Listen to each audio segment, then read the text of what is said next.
estão pela internet, sintonizados, que estão conosco nesta manhã. Deus abençoe você. Estamos à sua disposição para dúvidas, pode mandar uma comunicação. O irmão Tairon vai passar para a gente. E é um prazer estar com você. Obrigado. Deus abençoe. Vamos para cá.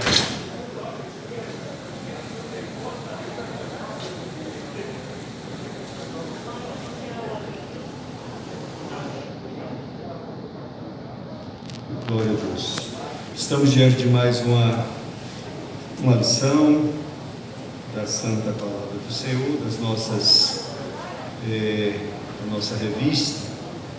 É importante ser dito que essa revista ela tem publicação mundial, viu, irmãos? Ela não vai para todos os países, mas você chega em alguns lugares, você encontra a revista, né?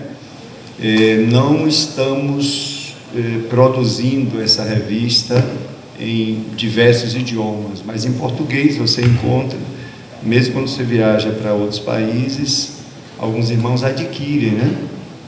Então, algumas igrejas, inclusive não assembleanas, assumem essa revista, exatamente porque é uma revista organizada, graças a Deus, uma revista doutrinária, que é o que nós fazemos na EBD. Na realidade é como se fosse um curso de teologia permanente. A EBD é isso, né?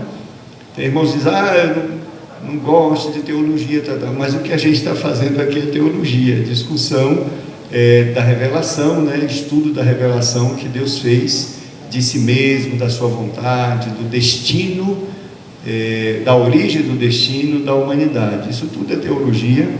E eu parabenizo a CPAD por esse feito. Não estou dizendo que a revista é barata, não. Estou dizendo que o feito é importante, que a revista é importante. Não quer dizer que não haja divergências. Hoje mesmo eu vou divergir de algumas coisas que estão escritas aqui, mas isso faz parte, né, do pensamento acadêmico, né, do ensino, e temos que ser como os cristãos em Bereia, que verificaram. Estava ali um doutor, que era Paulo, um grande debatedor, respeitadíssimo dentro do judaísmo, respeitadíssimo entre os rabinos. Paulo era um rabino muito poderoso, mas chegou em Bereia, ele falava, as pessoas não queriam saber quem era Paulo, não, elas estavam olhando se o que ele estava dizendo era coerente com as Escrituras. É o que nós temos que fazer, né? Glória a Deus. Então, a revista, ela começa, o título é Dons de Poder, tá? E eu já começo fazendo uma observação, uma ponderação. Porque, irmãos, eu entendo que o que a gente faz, do ponto de vista acadêmico, são sistematizações, arrumações, e alguns teólogos ainda conseguem fazer generalizações, conseguem dizer que a revelação teve um padrão, e nós vamos ver que não é bem assim, né? Deus não é um ser, digamos assim, que pode ser controlado, previsto, e o que podemos ter segurança é naquilo que Ele diz. Mas alguns padrões que às vezes a gente impõe à revelação, eles só são de caráter acadêmico e basta, ok? Então, quando eu digo, o autor da lição diz que é dons de poder, cabe aqui uma ponderação, né? Porque se o dom é do Espírito Santo, então todo dom é dom de poder, né? Que é manifestação do poder de Deus. Então, mas é só uma observação. Não é uma crítica severa, mas é porque é só para mostrar. Numa outra lição, foi dito na discussão da lição que há uma lista extensiva dos dons. É como se Paulo descreve uma lista de dons, mas depois ele escreve mais dons, etc. E os teólogos dizem, é uma lista extensiva, como se houvesse limite para essa coisa, quando na realidade a própria Bíblia diz que há diversidade de dons. Então não existe essa coisa de que nós já sabemos, todos os dons que existem já estão listados e até foram, digamos assim, sobejados, né? Já tem dons listados mais de uma vez. Não existe isso. O Espírito de Deus, ele é Deus, há diversidade de dons e há diversidade de operações. E eu até digo que há dons que se manifestam do ponto de vista cultural, que cabe algumas manifestações em algumas culturas e não cabe na nossa, porque não há uma necessidade específica, tá? E então vamos deixar Deus ser Deus, né? Vamos deixar o Espírito de Deus ser quem Ele é e vamos deixar Ele ter a liberdade, né, de dar o dom a quem quiser, como Ele quer. E não interessa se esses dons estão listados ou não, o que interessa é se eles vêm ou não do Santo Espírito de Deus, se são genuínos ou não. Bom, então, por exemplo, a palavra da ciência, foi discutido isso na lição passada. Não é um dom, não é a demonstração do poder de Deus? Claro que é, qualquer dom é manifestação do poder de Deus, portanto é dom de poder. E academicamente, né, as pessoas dividiram alguns dons aqui, que é o dons de cura, dom de fé e de operação de maravilhas, como dons de poder, mas é só uma identificação, vamos dizer assim, acadêmica, mas isso não tem rigidez na palavra de Deus, não. A palavra de Deus diz que os dons são manifestações do poder do Espírito Santo de Deus e são para a edificação da igreja, independente das designações que nós fazemos. 2 semanas passadas estávamos exatamente com esse texto aqui na lição número 2 que eu falei. Tinha um pouquinho mais de versículo, mas o núcleo era composto exatamente desses versículos aqui, tá? E nós fizemos um apanhado contextual interno, né? Falando sobre o contexto interno da igreja de Corinto, suas dificuldades, etc. E foi onde os dons surgiram. E nós trabalhamos essa questão interna da igreja de Corinto. Hoje nós vamos usar o mesmo texto e vamos fazer um apanhado contextual externo. Observe, porque vai ser necessário, né? Se você olha aqui para o textual, é o que diz: a minha palavra e a minha pregação não consistiram em palavras persuasivas de sabedoria humana, mas em demonstração do Espírito e de poder, para que a vossa fé não se apoiasse em sabedoria dos homens, mas no poder de Deus. Por que Paulo, o apóstolo Paulo, sob inspiração do Santo Espírito de Deus, e falando para uma igreja, que era a igreja de Corinto, ele usa essa terminologia? Por que ele usa essas palavras? Havia uma causa, né? Havia digamos assim, uma necessidade para esse tipo de expressão, né? Que ele pregava, não com palavras bonitas, palavras persuasivas, de sabedoria humana, olha ele falando da sabedoria humana, mas com demonstração do poder de Deus, né? Pelo poder do Santo Espírito de Deus. Então é importante nós ambientarmos, do ponto de vista histórico, contextual, esse momento no qual essa carta de Paulo foi escrita à igreja de Corinto. Todos nós sabemos, pelo menos a maioria sabe, que o ambiente cultural, histórico, era da cultura greco-romana, que era uma cultura pagã, com influência judaica, é claro. A cidade de Corinto era uma grande cidade, não era uma cidadezinha. Segundo historiadores, nessa época havia 500 mil de pessoas, 500 mil pessoas, dessa ordem. E o detalhe, 2/3 dessa população, mais de 330 mil pessoas, eram escravas. 2/3 de uma sociedade. Você tem 500 mil e mais de 300 mil escravos. Essa era a realidade de Corinto, e há, digamos assim, razões, né, explicações para isso. Havia 2 divindades: Poseidon, que era o deus do mar, Afrodite, que era a deusa do amor sexual. né? Não era só deusa do amor, mas era eros, amor sexual mesmo. Por isso que no templo de Afrodite, as 1000 prostitutas sagradas, no decorrer do seu culto, elas praticavam relação sexual mesmo, porque fazia parte do culto da deusa Afrodite. Era uma verdadeira perversão institucionalizada pelo governo e pela religião. Incrível, né? Bom, o que mais? O cristianismo, que foi posto ali através da igreja de Corinto, ele concorria ou competia com diversos cultos. Com os cultos judaicos, porque tinha a parte da comunidade judaica ali, com os cultos mistéricos, que havia diversas religiões de diversos lugares, religiões de mistérios, etc.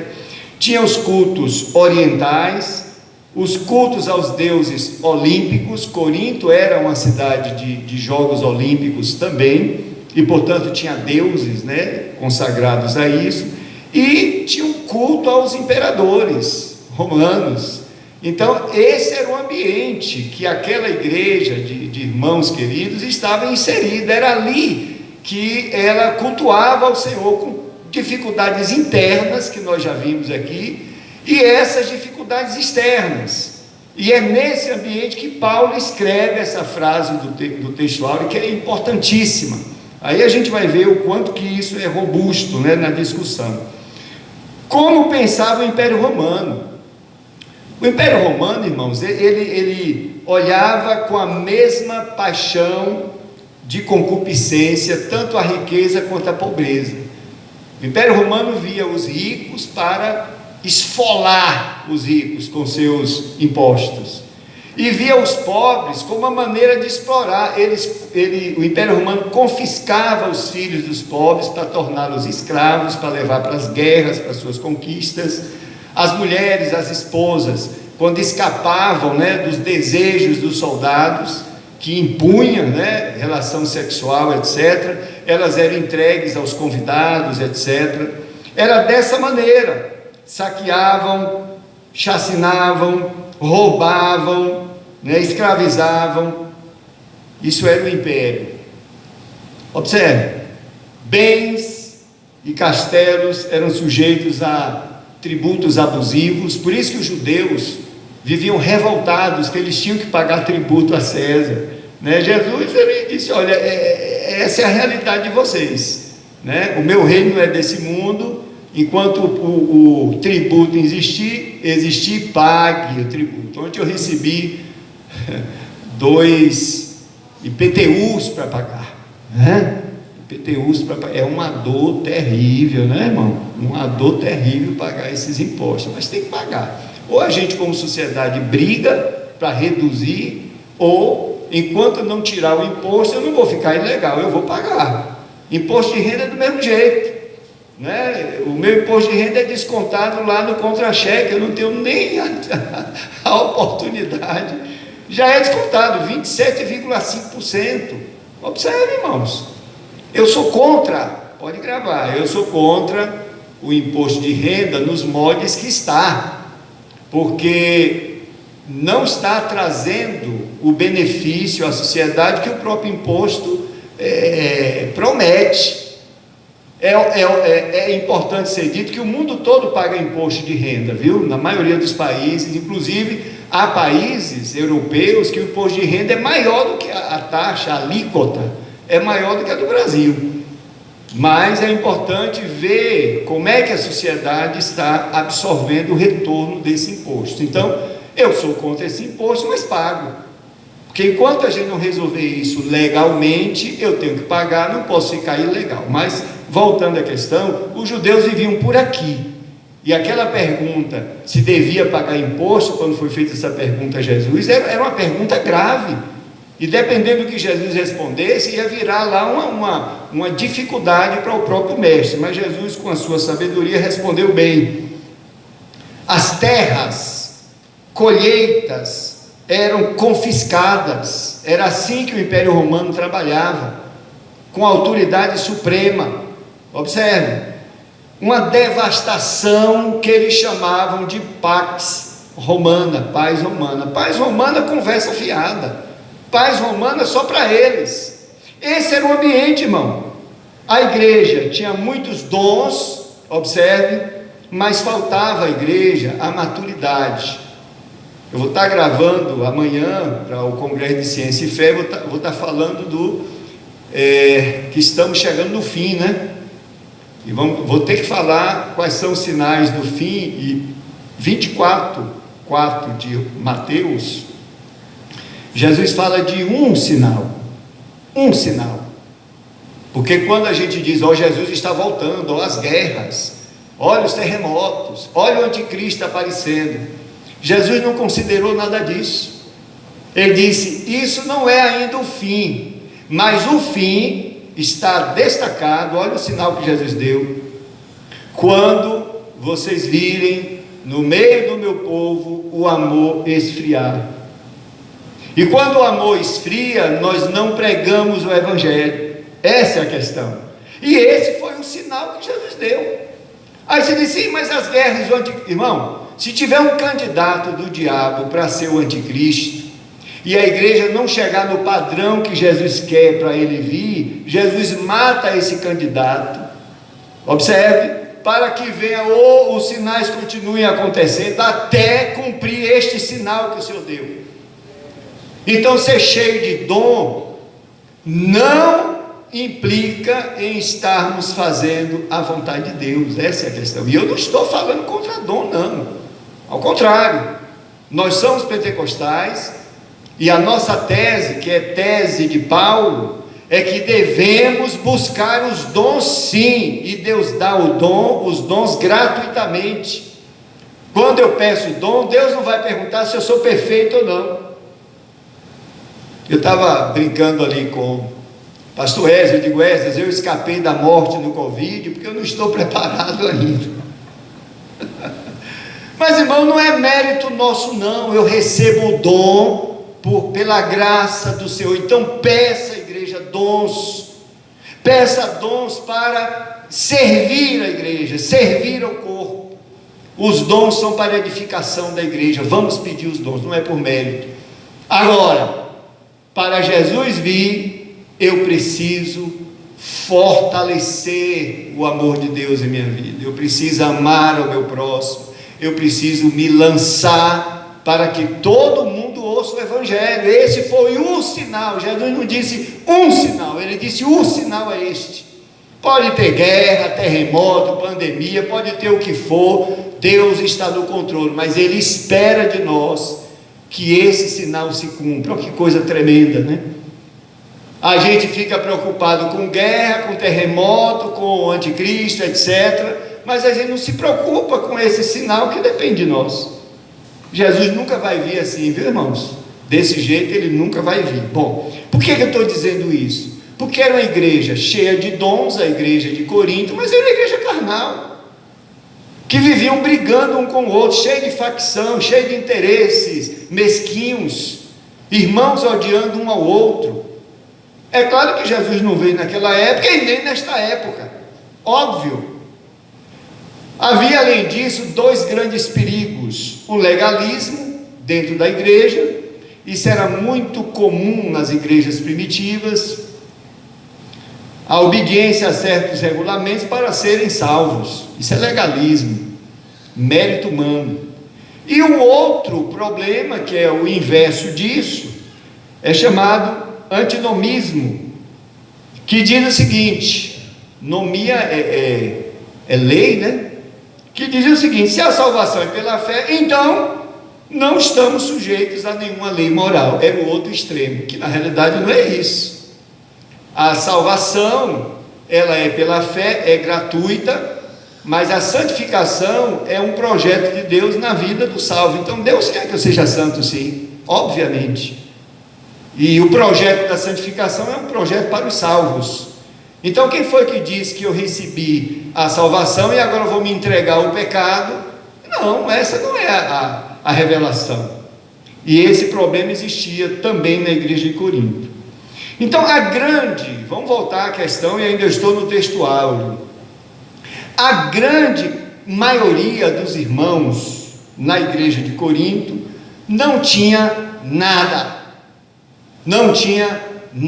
eram paupérrimos, não tinham nada. E havia juízo naquela igreja, porque os líderes da igreja colocavam os poucos irmãos ricos sobre os irmãos pobres. E durante a ceia, que era uma refeição, eles serviam um banquete para os ricos, e os irmãos pobres ficavam lá observando. Vejam uma cena dessa numa igreja. Pastor Joezé faz aqui um banquete da ceia, suponho que seja um banquete mesmo, com comidas, etc. Chama os irmãos de maior dízimo, Deus livre pastor Joezé disso. Os irmãos ficam comendo na vista de todo mundo, e os irmãos que o dízimo é pequenininho, ou que estão desempregados, ficam olhando. E quando os ricos se fartarem, aí ficam as migalhas em cima da mesa, e o pastor vai e convida os irmãos. Você toleraria um negócio desse? Mas era isso que acontecia na ceia da igreja de Corinto. E a Bíblia diz: o Senhor está punindo vocês, está matando vocês. Muitos estão enfermos e outros já dormem, porque o Senhor estava exercendo juízo contra aquela igreja. Era uma igreja bem particular, a igreja de Corinto. Espero que não represente nenhuma das nossas igrejas nos nossos dias. Então, esses irmãos pobres não faziam parte das classes filosóficas, do discurso greco-romano.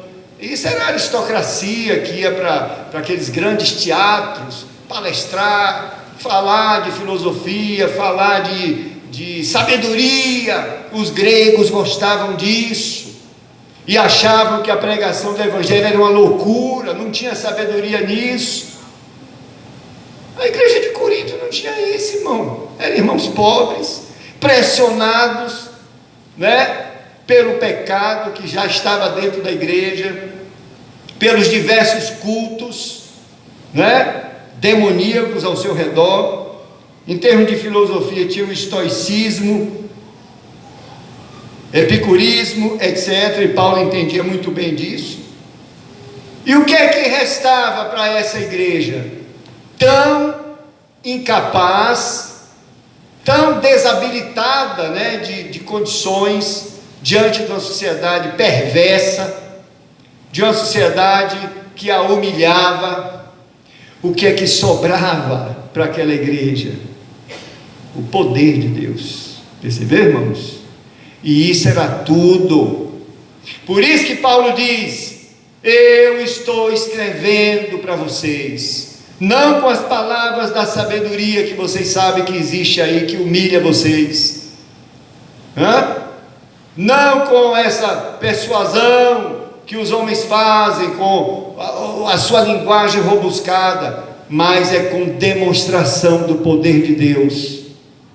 Era isso que a igreja tinha, e Paulo alertava para a igreja a usar o que tinha, que era o poder de Deus, que era uma igreja cheia de dons. Essa era a questão, e é o que esta igreja tem, porque a igreja Assembleia de Deus não é uma igreja de ricos, não é.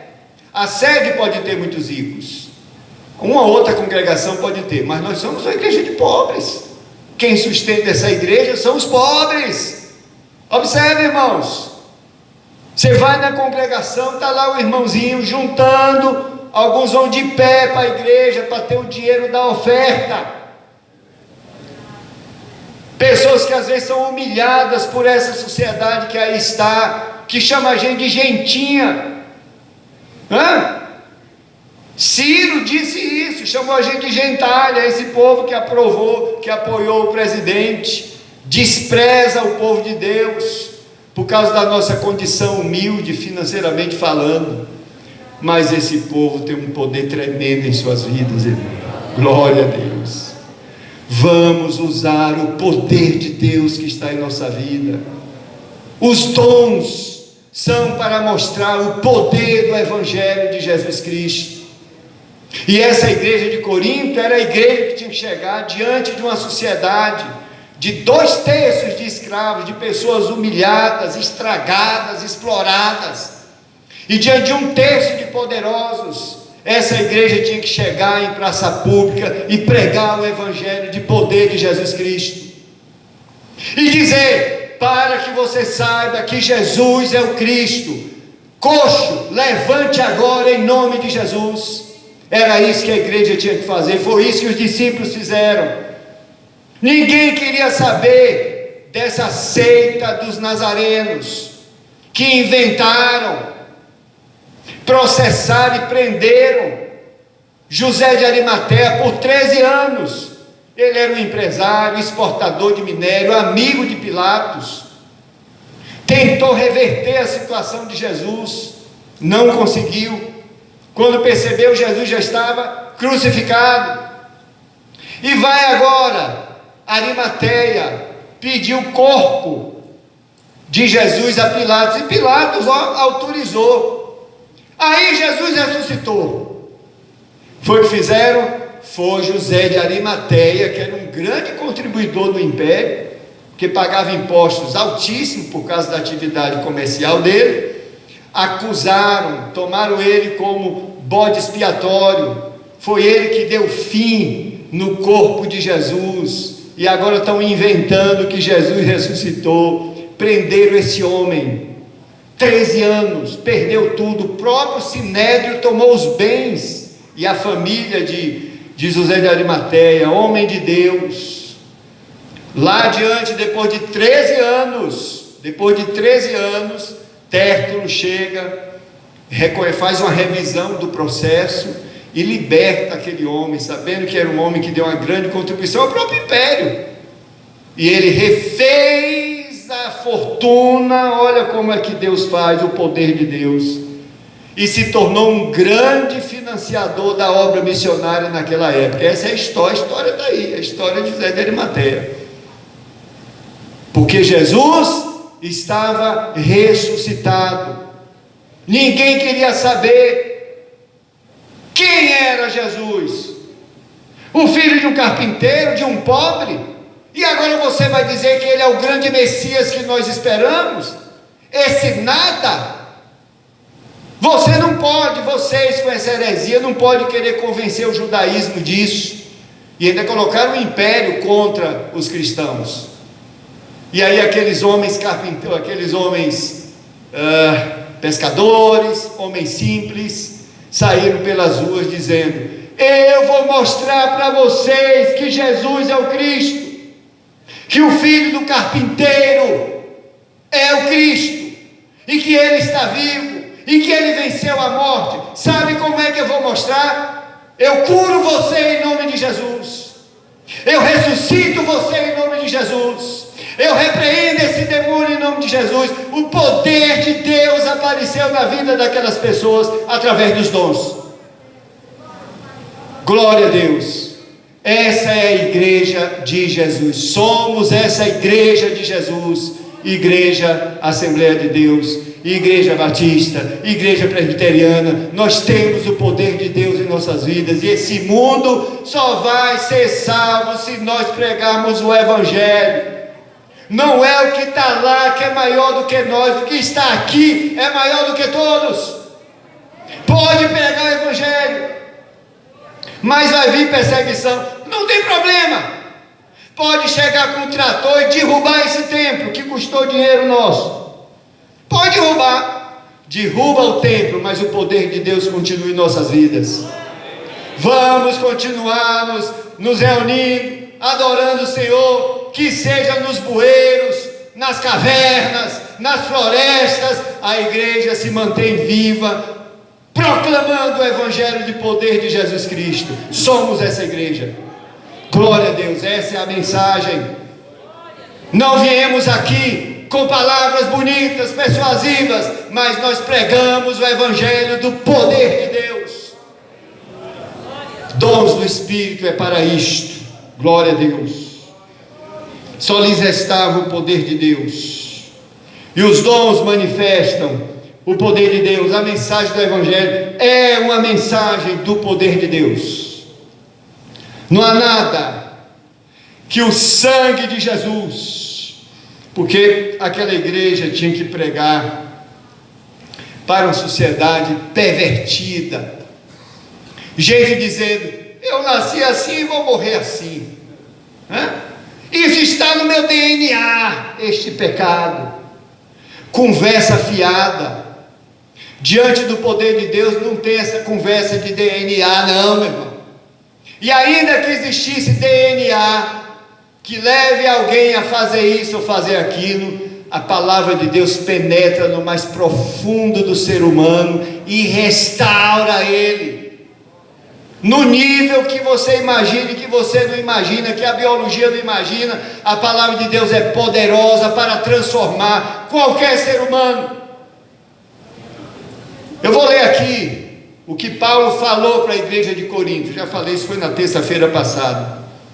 Coríntios 6,10: não erreis, nem os devassos, nem os idólatras, nem os adúlteros, nem os infeminados, observe, nem os sodomitas, nem os ladrões, nem os avarentos, nem os bêbados, nem os maldizentes, nem os roubadores herdarão o reino de Deus. E aquela sociedade estava infestada desse tipo de gente. Mas o 11 diz assim: e é o que alguns têm sido, se referindo aos irmãos lá de Corinto, mas haveis sido, observe, irmãos, lavados, glória a Deus, mas haveis sido santificados, glória a Deus, mas haveis sido justificado, glória a Deus, em nome do Senhor Jesus e pelo Espírito do nosso Deus. Uma igreja que tinha ex-adúlteros, uma igreja que tinha ex-pervertidos, ex-homossexuais, porque o poder de Deus transformou até homossexuais. Gostem eles ou não, eu estou falando é do poder de Deus. E a igreja é protagonista dessa pregação, dessa proclamação. Está aqui essa rua. Essa rua é uma vergonha para a igreja evangélica. Por quê? Porque depois dos cultos, nós pegamos o nosso carro, vamos para casa. As igrejas, tudo passa aí, é uma via comum, cheio de homossexuais, fazendo ponto aí. E a nossa pregação não chega lá. E a gente quer que Jesus venha por causa dos terremotos, por causa das guerras. Muito bonitinho isso, né, irmão? Eu me incluo nisso, irmão. Não estou fazendo uma crítica a vocês. Eu me incluo nisso, que eu também sou igreja. Por que a gente não diz para ele: você quer acabar com essa vida?